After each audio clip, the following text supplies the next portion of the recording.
Hello guys, in this video I'm going to explain you about the kingdom Monera. Before dealing with the kingdom Monera, I'm going to explain the introductory part which consists of the classifications of the kingdom.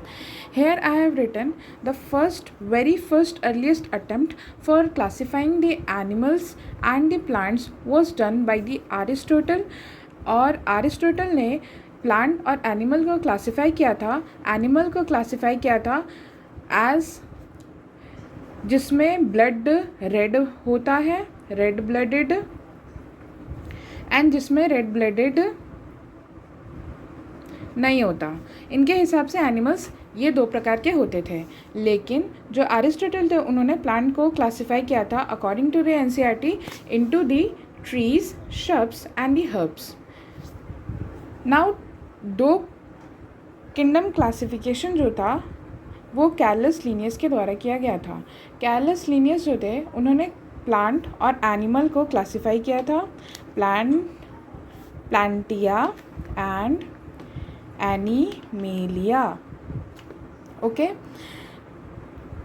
प्लांटिया and Animalia में उन्होंने classify किया. This system did not distinguish between the eukaryotics and the prokaryotics, unicellular and multicellular organisms, and the photosynthetic green algae and non-photosynthetic fungi organisms. Basically होता क्या था कि until Carlos Linnaeus ने जब दो किंगडम क्लासिफिकेशन दिए थे तो उस टाइम ज़्यादा डिस्टिंग्विश नहीं किया था उन्होंने. जैसे फंगाई जो है उनको भी उसने प्लांट में ही रख दिया था, इंक्लूड कर दिया था फंगाई को ही. यूनिसेल्ड एंड मल्टीसेल्ड जो थे उनको प्लेस कर दिया था साथ में ही. And there is no distinction between the आपके prokaryotic and the eukaryotic cells. So drawbacks of the two kingdom classification जो है वो पहला है, there is no distinction between prokaryotic and the eukaryotic. There is no distinction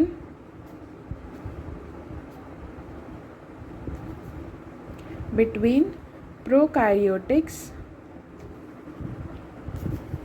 and eukaryotics. Second जो है उन्होंने जो नहीं किया था वो यूनिसेल्ड एंड मल्टीसेल्ड को डिस्टिंग्विश नहीं किया था. थर्ड जो है जो आपके फंगाई जो कि सैप्रोट्रॉपिक इन नेचर है, जो कि आपके डेड और डिकम्पोज पार्ट पे फीड करते हैं, उनको किस में रख दिया गया था?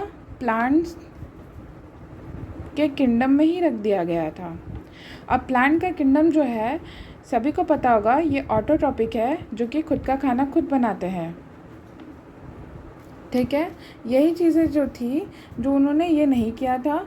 रादर देन और चीज़ें हम लोग जानेंगे जो कि आपके कैरलस लीनियस के क्लासिफिकेशन में इंक्लूड नहीं हुआ था. ये मेजरली क्वेश्चंस आते हैं, बोर्ड्स में भी ये क्वेश्चंस आ सकते हैं कि what are the drawbacks of the Carolus Linnaeus.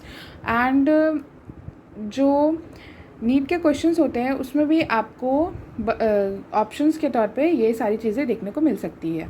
So study all of the lines of NCERT and जो मैंने इम्पॉर्टेंट मार्क किया है वो भी आप लोग इम्पॉर्टेंट मार्क कर लेना, बिकॉज दे आर इम्पॉर्टेंट. और कुछ कुछ इस लाइंस में PYQ भी होते हैं. नेक्स्ट इज़, अब आता है 5 किंगडम क्लासिफिकेशन. जो 5 किंगडम क्लासिफिकेशन है it was given by the RH Whittaker. और ये जो डेट मेंशन है ये ज़्यादा इम्पॉर्टेंट भी नहीं कह सकते या इम्पॉर्टेंट भी कह सकते, बट याद रख लेना कि 1969 में जो था कि उन्होंने 5 किंगडम क्लासिफिकेशन किया था. अब 5 किंगडम क्लासिफिकेशन के पहले भी क्लासिफिकेशंस हुए थे. डायरेक्टली ही आपका 5 किंगडम क्लासिफिकेशन नहीं आ गया था, तो उसको भी मैं बता देती हूँ. तो जो आपका थर्ड किंगडम क्लासिफिकेशन था वो किसने किया था? दैट इज़ अर्नेस्ट हकल ने किया था. ठीक है, अर्नेस्ट हकल ने किया था. ये ज़्यादा डीप में नहीं जानना आप लोगों को, बस ये जानना है कि अर्नेस्ट हकल ने अपना थर्ड क्लासिफिकेशन किया था वॉल के सेल वॉल के बेसिस पे, लैक ऑफ सेल वॉल के बेसिस पे. ठीक है, उसके बाद जो फोर्थ किंगडम क्लासिफिकेशन था it was done by Copeland, जिन्होंने किसको क्लासिफाई किया था? किंगडम मोनेरा को, जो कि हम लोग पढ़ने वाले हैं। तो ये जो किंगडम मोनेरा है, after the discovery of electron microscope इसको देखा गया था, क्योंकि ये बैक्टीरिया के बेसिकली बैक्टीरिया को मेजरली कंसिस्ट करता है, इसलिए after the discovery of electron microscope के बाद इसको देखा गया था। ठीक है, अब आते हैं आर एच विटेकर जो थे, जिन्होंने 5 किंगडम क्लासिफिकेशन किया। 5th kingdom classification was done by R H. Whittaker. इन्होंने 5 किंगडम क्लासिफिकेशन किया। ठीक है, किस बेसिस पे किया ये हम एनसीईआरटी पे देख लेते हैं। See connect your notes with your NCERT, that will be much more easier to understand, और ये आपके हर एक सेंटेंस के डाउट को क्लैरिफाई करने में भी हेल्प करेगा। सो जैसे आप नोट्स पढ़ते हो या नोट्स बनाते हो तो एनसीईआरटी से आपको लिंक रहना पड़ेगा, क्योंकि ऐसा नहीं है कि आप ज़्यादा टाइम नोट्स को दो उसके बाद एनसीईआरटी बाद में पढ़ो, ऐसा नहीं, साथ में रह करके आप each and every line, first reading पे ईच एंड एवरी लाइन सारा, अगर इंपॉर्टेंट जो भी मैंने इंपॉर्टेंट मार्क किया और अगर आपको इंपॉर्टेंट लग रहा है तो वो भी आप मार्क कर सकते हो। तो हम आगे बढ़ते हैं। आर.एच. विटेकर ने जो था उन्होंने 5 किंगडम क्लासिफिकेशन किया था। अब ये 5 किंगडम क्लासिफिकेशन जो था वो किस बेसिस पे किया गया था ये याद रखना है, क्योंकि ये जो है ये नीट का PYQ हो सकता है। ठीक है, तो ये जो रहता है इट शुड बी रिमेंबर्ड। तो पहला जो है वो तुम्हारा क्या होता है कि सेल का स्ट्रक्चर होता है, दूसरा जो है वो बॉडी का ऑर्गेनाइजेशन होता है, देन तीसरा मोड ऑफ न्यूट्रिशन रहता है, रिप्रोडक्शन रहता है, एंड फाइलोजेनेटिक रिलेशनशिप रहता है। फाइलोजेनेटिक रिलेशनशिप ये रहता है कि जो एवोल्यूशनरी रिलेशनशिप होते हैं उन्हीं को फाइलोजेनेटिक रिलेशनशिप कहा जाता है। अब यहाँ पे क्या होता है कि नेक्स्ट स्लाइड एनसीईआरटी का ये है, the 3 domain system has been proposed that divides the kingdom Monera into the 2 domains, leaving the remaining eukaryotic kingdoms into the third domain, and thereby by 6 kingdom classification. इस 6 kingdom classification का मतलब ये होता है कि earlier on the basis of 16S RNA, एक तरीके का 16S RNA था, उसके बेसिस पे 6 किंगडम क्लासिफिकेशन का मतलब ये था कि जो आर.एच. विटेकर जो थे उन्होंने 5 किंगडम क्लासिफिकेशन किया Monera, protista, fungi, Plantae and Animalia के बेसिस पे। बट जो मोनेरा वाला पार्ट था उसको 2 पार्ट में डिवाइड कर दिया गया था, या 2 डोमेन्स में डिवाइड कर दिया गया था, जिसका नाम था archaebacteria and eubacteria. You bacteria को हम लोग ट्रू बैक्टीरिया भी कहते हैं, ये याद रखना। ठीक है, तो इसके बेसिस पे जो रहता है कि आपका ये एक मोनेरा हुआ जिसमें आपका 2 डोमेन्स हो गया है। ठीक है, और प्लस एक डोमेन था यूकैरियोट्स का, तो इसके मिला करके आपके 3 डोमेन्स ऑफ लाइफ थे। ठीक है, तो यहाँ पे क्या होता है कि इस पैराग्राफ में बेसिकली एनसीईआरटी में ये लिखा हुआ है कि कौन कौन सी चीज़ें जो थी जो कि आपके 5 kingdom classification to understand the issue and the consider the influence the classification. तो कौन कौन सी चीज़ें जो थी जो आपके अर्लियर प्रेजेंस में नहीं थी, जिनको बिल्कुल भी नहीं बताया गया था, और बाद में जो थे कि आर.एच. विटेकर ने उसको क्लियर किया और उसको बताया। तो ये पैराग्राफ आप गो थ्रू कर लेना, और ये जो इम्पोर्टेंट लाइंस है वो मैंने आइडेंटिफाई कराया है। नेक्स्ट इज़, अब हम लोग आगे बढ़ते हैं, दैट इज़ ये भी पैराग्राफ उसी चीज़ को ही डील करता है basically. So go through this, have a reading of this, और अपने बेसिस पे भी आप इंपॉर्टेंट पॉइंट मार्क करो, और इस बेसिस पे भी आप जान लो कि जो पहले की चीज़ें जो नहीं बताई गई थी, जो अब आर.एच. विटेकर ने बताया था, वही चीज़ें यहाँ पे जस्ट डील की हुई है।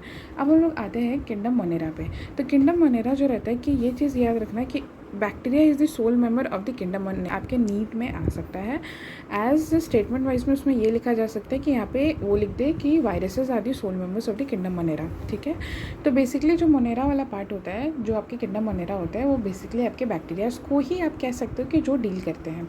तो सबसे पहला जो क्लासिफिकेशन जो है वो है आपके आर्कीबैक्टीरिया का।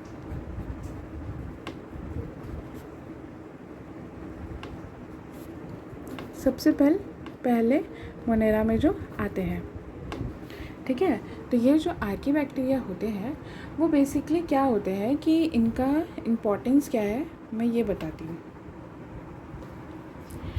इससे पहले तो ये स्ट्रक्चर्स है, स्ट्रक्चर्स ऑफ बैक्टीरिया में 4 स्ट्रक्चर्स को डील किया गया है, जो कि आपके हैं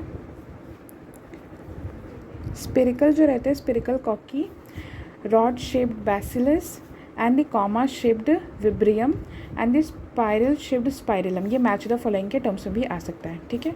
नेक्स्ट हम लोग आगे बढ़ते हैं। Do the bacteria structure is very simple. आपको देखने में लगेगा कि जैसे कि अगर हम लोग इसको डील करते हैं तो इस स्ट्रक्चर को आप देखो कि आपको लगेगा कि ये कौन सा बड़ा स्ट्रक्चर है। ये तो याद हो जाएगा कि ये वाला पार्ट हेटेरोसिस्ट है और ये वाला आपका म्यूसिलेजिनस सीथ या फिर जेलेटिनस सीथ होगा। नहीं, इनको देख करके लगता है कि ये बहुत ज़्यादा ही वेरी सिंपल है, but they has a very complex behaviour. ये बहुत ज़्यादा कॉम्प्लेक्स बिहेवियर शो करते हैं, ठीक है। तो compare to many other organisms, bacteria as a group show the most extensive metabolic diversities. ये सबसे ज़्यादा डाइवर्सिटी शो करते हैं। तो ये आपका Monera kingdom shows largest diversity, ठीक है। ये चीज़ याद रखनी है। ये स्टेटमेंट वाइज में भी आ सकता है या फिर आपको डायरेक्टली भी पूछा जा सकता है कि विच किंगडम जो है कि हैज़ द लार्जेस्ट डाइवर्सिटीज़।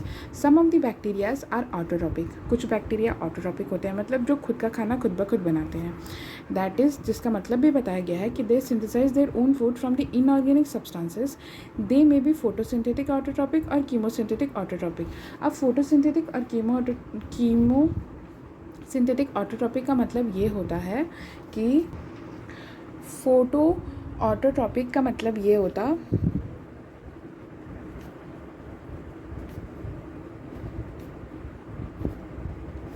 कि वो एडीपी प्लस आपके इनऑर्गेनिक फॉस्फेट के साथ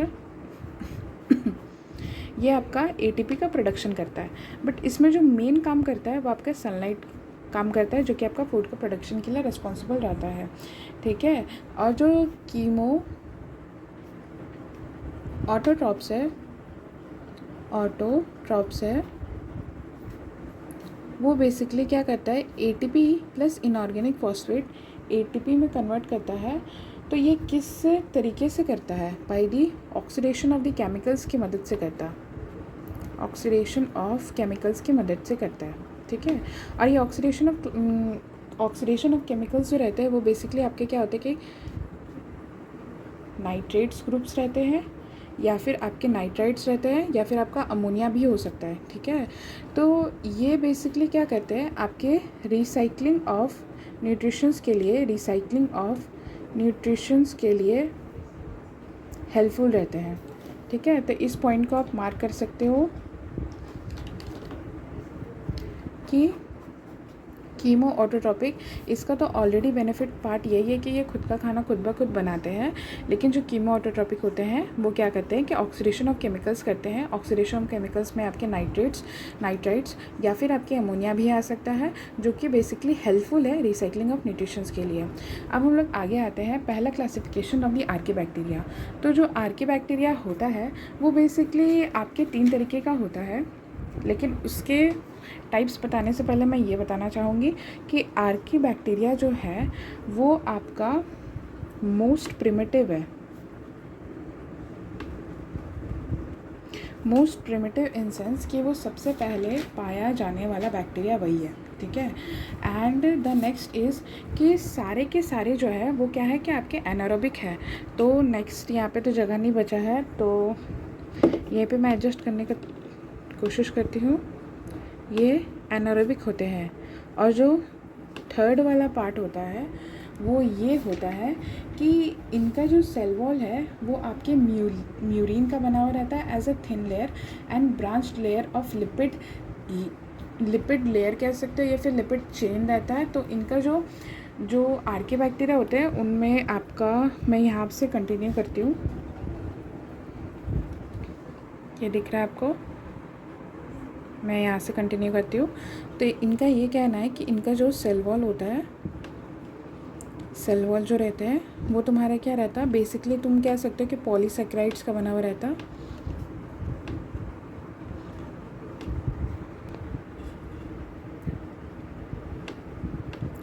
पॉलीसेक्राइड्स का बना हुआ रहता है, प्लस आपके क्या रहते हैं, पॉलीपेप्टाइड्स के बने हुए रहते हैं। ठीक है, पॉलीसैकेराइड्स एंड पॉलीपेप्टाइड्स के बने हुए रहते हैं। अब इसके बेसिस पे इनका क्या होता है कि इनका जो सेल वॉल होता है वो म्यूरिन का थिन लेयर कंसिस्ट करता है, म्यूरिन का थिन लेयर प्लस आपके लिपिड का ब्रांच्ड चेन कंसिस्ट करता है। ये जो पार्ट में लिखा रही हूँ ये बहुत ज़्यादा इंपॉर्टेंट है। ठीक है, तो ये जो लिपिड है वो तुम्हारा क्या है, ब्रांच्ड है। ठीक है, क्या है, ब्रांच्ड है। इनका जो सेल वॉल है उसमें जो लिपिड का पार्ट है वो तुम्हारा क्या है कि आपके ब्रांच्ड है। ठीक है, अब नेक्स्ट ये रहता डी वाला जो मैं है वो मैं बताती हूँ।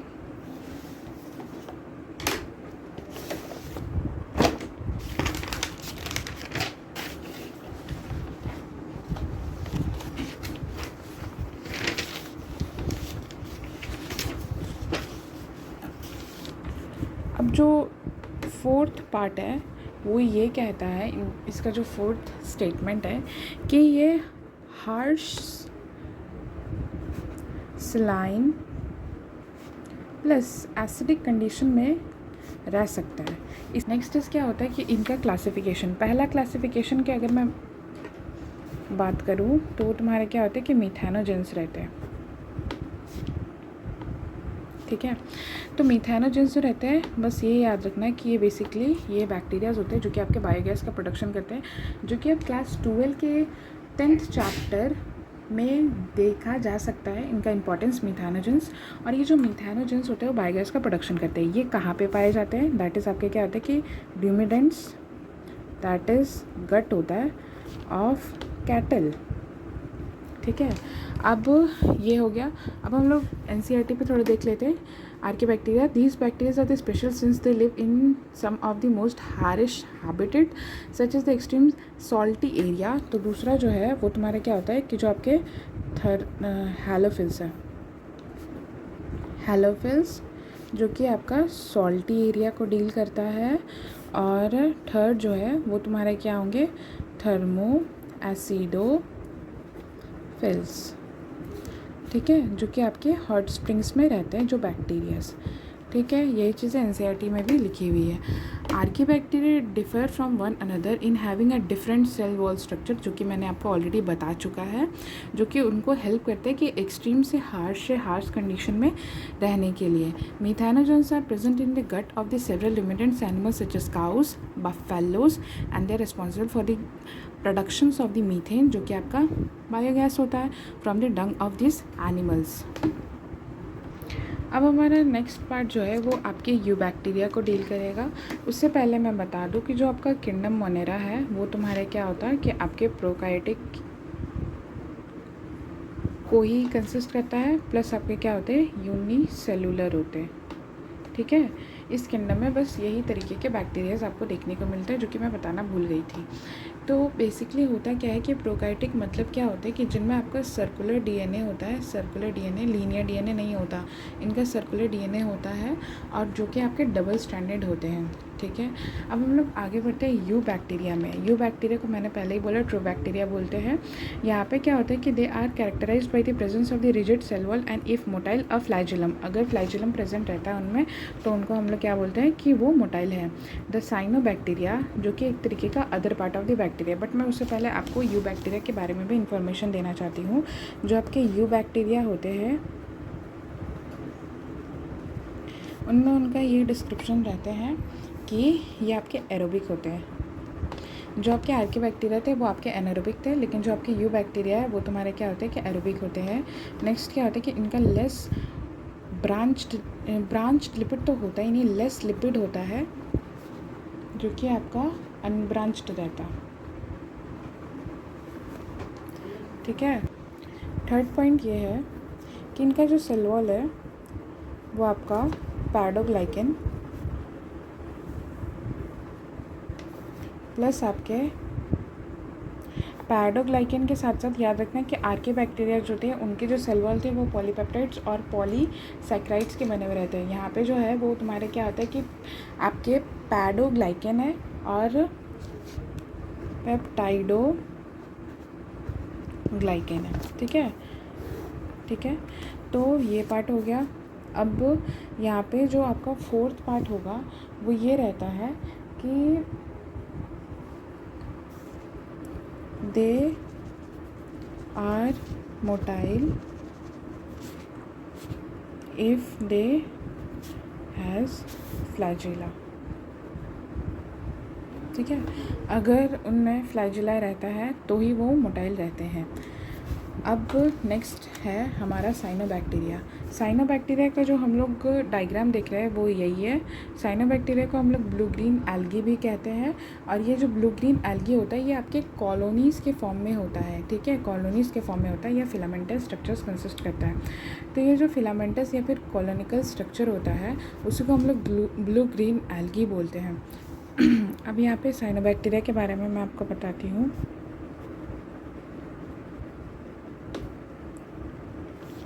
इसका पहला पॉइंट ये रहता है कि ये आपका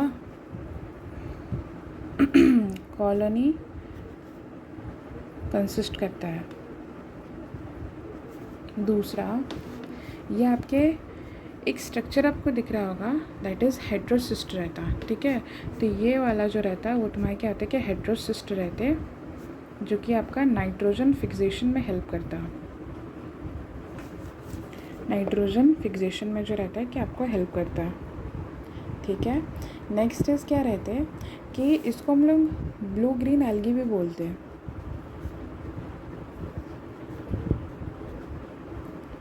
क्योंकि इसमें फाइकोब्लिंक्स प्लस फाइकोकाइनेन ये जो पिगमेंट्स रहते हैं वही इनको क्या देते हैं, कलर देते हैं। ठीक है, इतना तक क्लियर हो गया होगा। अब फोर्थ पॉइंट ये है, दे लिव इन मॉइस्ट एरिया या फ्रेश वाटर या मरीन वाटर। ठीक है, नेक्स्ट क्या रहता कि ये जो है ये आपके ब्लूम मतलब क्या होता है कि रेड ब्लूम का फॉर्मेशन करते हैं। रेड ब्लूम का फॉर्मेशन में कहने का मतलब ये रहता कि जो आपका पॉल्यूशन जो रहता है वाटर में, जो आपका वाटर रहता है उसके सतह के ऊपर जो रहता है कि आपके रेड कलर के ब्लूम्स बन जाते हैं, उसी को वो आपके साइनोबैक्टीरियाज के द्वारा ही काउजेस होते हैं। ठीक है, और सबसे इम्पॉर्टेंट पॉइंट ये रहता कि ये जो रहता है वो तुम्हारे क्या रहता कि इनमें जो क्लोरोफिल ए प्रेजेंट रहता है, क्लोरोफिल ए जो प्रेजेंट रहता है वो क्या रहता है, वो आपके सिमिलर रहते हैं। ये वर्ड याद रखना क्योंकि ये बहुत ज़्यादा इम्पॉर्टेंट है। ये वर्ड जो है वो तुम्हारे क्या आता है, क्लोरोफिल ए जो है वो सिमिलर है टू द प्लांट्स। ये सिमिलर वर्ड याद रखना। ठीक है, नेक्स्ट पॉइंट इज, अब नेक्स्ट पॉइंट ये रहता कि इसका जो मैं आपको रफ में बता देती हूँ कि जो ये नहीं, इसी में मैं एक्सप्लेन करती हूँ। ये जो हेट्रोसिस्ट वाला पार्ट रहता है उसके जो नीचे वाला पार्ट रहता है ना, बेसिकली इसमें आपको क्लियर नहीं होगा, मैं आपको रफ में बताती हूँ कि ये फिलामेंटेड रहते हैं, कॉलोनी में रहते हैं। इनमें जो इसका जो लेयर होता है ना वो तुम्हारे क्या होता, आपके जेलाटिनस सीट या तुम म्यूसिलेजिनियस सीट भी कह सकती हो, म्यूसिलेजिनियस सीट। ठीक है, जेलेटिनियस या फिर म्यूसिलेजिनियस सीट भी कह सकते हो। अब इसमें ये मैं इम्पॉर्टेंट ये बताना चाहती हूँ कि इनका जो कॉलोनिकल पार्ट रहता है उसमें ये गैस वैक्यूल कंसिस्ट करते हैं, गैस वैक्यूल। साथ ही साथ जो रहता है कि ये जो तुम्हारा ये जो स्ट्रक्चर है ना, इसको हम लोग क्या बोलेंगे, हेट्रोसिस्ट। मैंने पहले ही बताया कि जो हेट्रोसिस्ट होता है वो आपको क्या करेगा, मतलब आपको नहीं करेगा, मतलब जो हेट्रोसिस्ट होता है वो बेसिकली क्या करता है, आपके नाइट्रोजन फिक्सेशन में हेल्प करता है। और फिर जो उसके नीचे वाला जो स्ट्रक्चर रहता है ये इनसे थोड़ा अलग रहता है, ठीक है। तो इसको मैं अलग तरीके से बता देती हूँ। ये जो नीचे वाला इसका हेट्रोसिस्ट के जो नीचे वाला पार्ट है और जो ऊपर वाला पार्ट है उसमें ये डिफरेंस रहता है कि जब मैं chapter 13 exactly according to the NCERT, my NCERT chapter 13 है वो, और आजकल के तो न्यू NCERT में बहुत सारे चैप्टर्स डिलीटेड हो गए। तो मेरे बेसिस पे जब प्लान का जब टॉपिक चलेगा तो उसमें आपको फोटो सिस्टम 1 और फोटो सिस्टम 2 के बारे में बताया जाएगा, ठीक है। तो ये आपको याद करके रखना, उस टाइम मैं इसको क्लियर कर दूँगी फोटो सिस्टम 1 और 2 क्या होता है। हेट्रोसिस्ट जो रहता है उसका जो नीचे वाला पार्ट होता है उसमें आपका फोटो सिस्टम 1 प्रेजेंट होता है, ठीक है। फोटो सिस्टम 1 जो रहता है वो तुम्हारा क्या रहता है कि प्रेजेंट होता है, और जो उसके अबव वाला पार्ट रहता है उसमें तुम्हारा क्या होता है कि आपका फ़ोटो सिस्टम 2 प्रेजेंट रहता है, साथ ही साथ फोटो सिस्टम 1 भी प्रेजेंट रहते हैं, ठीक है। जो हेट्रोसिस्ट वाला का जो पार्ट है वो आपके क्या होता है कि ऑक्सीजन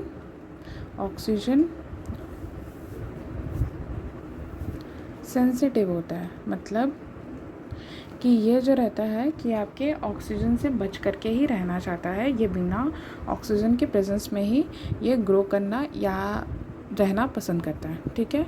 ये इतना जो भी इंफॉर्मेशन था वो तुम्हारे क्या था, सिर्फ और सिर्फ जो थे वो साइनोबैक्टीरिया में थे।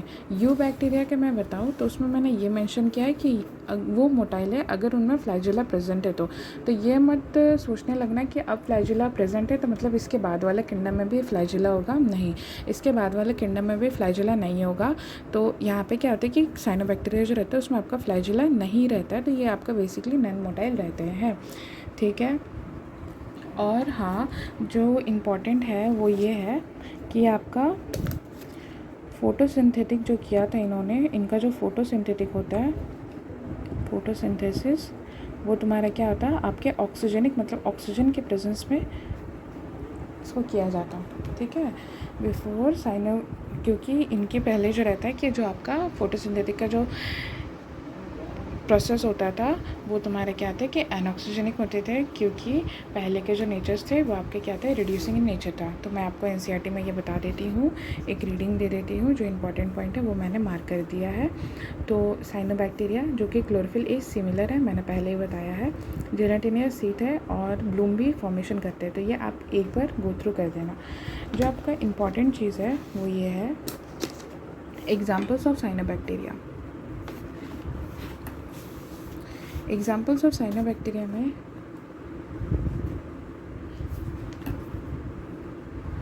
ऑसिलेटोरिया, एक मिनट में आपको दिखा रही हूँ, एनाबेना, नॉस्टॉक, एल्यूसिरा प्लस पायरीलूना, जो कि आपके स्पेस फूड के तौर पे यूज़ किया जाता है साइनोबैक्टीरिया को। ये आपके एग्जांपल्स ऑफ दी साइनोबैक्टीरिया है। अब हम लोग नेक्स्ट चलते हैं हेटेरोट्रॉपिक बैक्टीरिया। हेटेरोट्रॉपिक से आपको पता ही है कि हेटेरोट्रॉपिक जो होते हैं वो तुम्हारा क्या होता है कि खुद का खाना खुद तो बनाते नहीं होंगे, तो उनका जो मेजोरिटी होता है वो बेसिकली आपके डिकम्पोजर्स के पार्ट पे ही होता है। Many of them has a significant impact on the human affairs. They have helpful in making curd from milk productions और antibiotics, मतलब इनका जो यूजेस है वो आप एक बार गो थ्रू कर देना, ठीक है। ठीक है, आगे चल के तो आपको हेटेरोट्रॉपिक बैक्टीरिया के बारे में और ज़्यादा पढ़ना ही है, तो वो क्लियर होते जाएगा। अब यहाँ पे ये इम्पॉर्टेंट चीज़ ये है, ये some are pathogenic causing damage, some है all bacterias are not pathogenic in nature रहते हैं। सारे के सारे बैक्टीरिया अगर पैथोजेनिक होते तो इस लाइफ को तो कोई नहीं जी रहा होता। तो सम है, ठीक है, इस बात पे आप ध्यान रखना। Some are pathogenic cause damage to human beings, crops, farm animals and pets.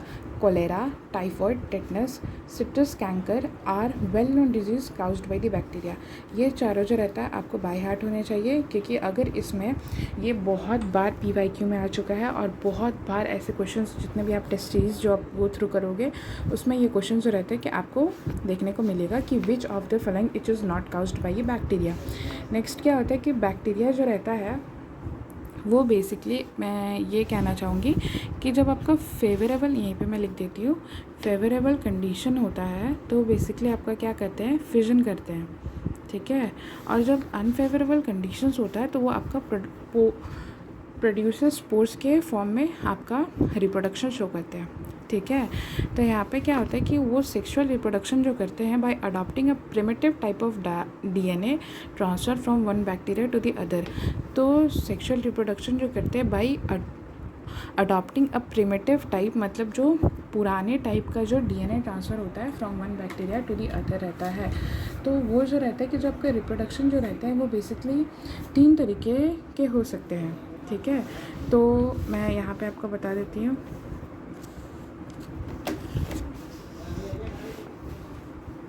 यहाँ पे जो आपका रिप्रोडक्शन होता है वो आपका 3 पार्ट कंसिस्ट करता है। वो पहला जो रहता है वो तुम्हारा क्या रहता, आपके ट्रांसडक्शन। ट्रांसडक्शन मतलब ये होता कि मान लो एक बैक्टीरिया है, ठीक है, और यहाँ पे क्या होता है कि एक वायरस जो रहता है वो आकर के इसको इंजेक्ट कर रहा है, ठीक है। तो जो वायरस जो रहता है जब इसमें इंजेक्ट करता है अपना जेनेटिक मटेरियल, तो ये एक तरीके का रिप्रोडक्शन हो गया, तो इसे को हम लोग ट्रांसडक्शन बोलते हैं, ठीक है। जब तुम्हारा क्या रहता है कि जो आपका ट्रांसफॉर्मेशन होता है, जब आपका एक बैक्टीरिया वन बैक्टीरिया दूसरे बैक्टीरिया में अपना जेनेटिक मटेरियल डालता है, उसको हम लोग क्या बोलते हैं, ट्रांसफेक्शन बोलते हैं। और जो जब हम लोग पढ़ेंगे cell wall of the bacteria, उसमें ये बताऊंगी मैं कि जो आपका जो मेजरली पार्ट होता है बैक्टीरियाज में, वो एक तरीके का पिल्ली कंसिस्ट करते हैं, 6 पिलीज कंसिस्ट करते हैं। उनके कारण जो रहता है कि आपका कंजुगेशंस होता है, ठीक है। ये जो रहता, जो ये कंजुगेशन प्रोसेस होता है वो बेसिकली क्या होता है कि इनमें एक सेक्स पिल्ली कंसिस्ट होता है, जिसके कारण ये आपके अदर बैक्टीरियाज में जाकर के आपका कंजुगेशन करता है। तो ये आपके तरह तरह के बैक्टीरियाज में जो रिप्रोडक्शन होता है वो मैंने बताया। अब नेक्स्ट चलते हैं, जो कि हमारा लास्ट टॉपिक है, वो आपका क्या होता है कि माइक्रोप्लाज्मा रहता है, प्लाज्मा रहता है। ये जो माइक्रोप्लाज्मा रहता है ये बहुत ज़्यादा छोटे बैक्टीरियाज ही रहते हैं, और ये जो रहते हैं कि ये आपके लैक सेल वॉल, ये बहुत बार नीट में क्वेश्चन आ चुके हैं कि which of the bacterias does not consist of the cell wall, वो आपका माइक्रोप्लाज्मा रहता है। और ये विदाउट ऑक्सीजन जो रहता है ये तुम्हारा ग्रो करता है। ये पैथोजेनिक इन नेचर रहता है, in the animals and the plants रहता है। तो ये बहुत ज़्यादा पैथोजेनिक रहते हैं आपके प्लांट्स एंड एनिमल्स को, ये बहुत ज़्यादा डिजीज़ भी काउज करते हैं, ठीक है। तो इनका जो स्ट्रक्चर होता है, मैं माइक्रोप्लाज्मा का स्ट्रक्चर बताना चाहूँगी ताकि आपको हर एक कॉन्सेप्ट जो रहता है वो तुम्हारा क्या होता क्लियर रहे आपको। तो जो माइक्रोप्लाज्मा होता वो बेसिकली क्या होता कि इनका इस तरीके से 3 लैमिनर लेयर होता, ठीक है। और इनका जो स्ट्रक्चर होता है वो तुम्हारा किस तरीके से दिखता है, इनका जो स्ट्रक्चर होता है वो तुम्हारा फ्राइड एग अपीयरेंस होता, ठीक है, फ्राइड एग अपीयरेंस होता। तो यहाँ पे एक एलिमेंट्री बॉडी होता है इनके यहाँ पे, और इनका जो जेनेटिक मटेरियल होता है वो तो पता ही है, प्रोकार्योटिक रहता है, सर्कुलर रहता है, ठीक। और इसको हम लोग PPLO के नाम से भी जानते हैं, दैट इज़ प्लूरोनीमोनिया लाइक ऑर्गेनिजम्स, ठीक है। तो इसका मैं फुल फॉर्म लिख देती हूँ, प्लूरोनीमोनिया न्यू लाइक ऑर्गेनिजम्स, ठीक है। और ये नॉन मोटाइल होता है, ये जो रहते हैं वो आपका नॉन मोटाइल होता है, ठीक है। तो ये नॉन मोटाइल होता है। और जो लास्ट इसका मैं बताना चाहूँगी, ये जो एनसीईआरटी में मेंशन भी नहीं है बट मैं आपको बताना चाहूँगी, ये जो रहता है कि इसका डिस्कवरी कहाँ पे हुआ था। इसका जो डिस्कवरी हुआ था वो आपके notochord, it is discovered by notochord in the cattle suffering from the pneumonia, जो कि आपका निमोनिया से सफ़र कर रहे थे, उनमें ये पाया गया था। तो हमारा जो रहता है कि किंगडम मोनेरा जो रहता है वो आपके माइकोप्लाज्मा में आकर के एंड हो जाता है। और इसी तरीके से आपको जो कॉन्सेप्ट समझ में नहीं आता वो आप कमेंट बॉक्स में बता सकते हो, मैं उसको आपको बता दूँगी। और नेक्स्ट हमारा जो वीडियो आएगा वो आपके प्रोटिस्टा, किंगडम प्रोटिस्टा पे होगा। Thank you.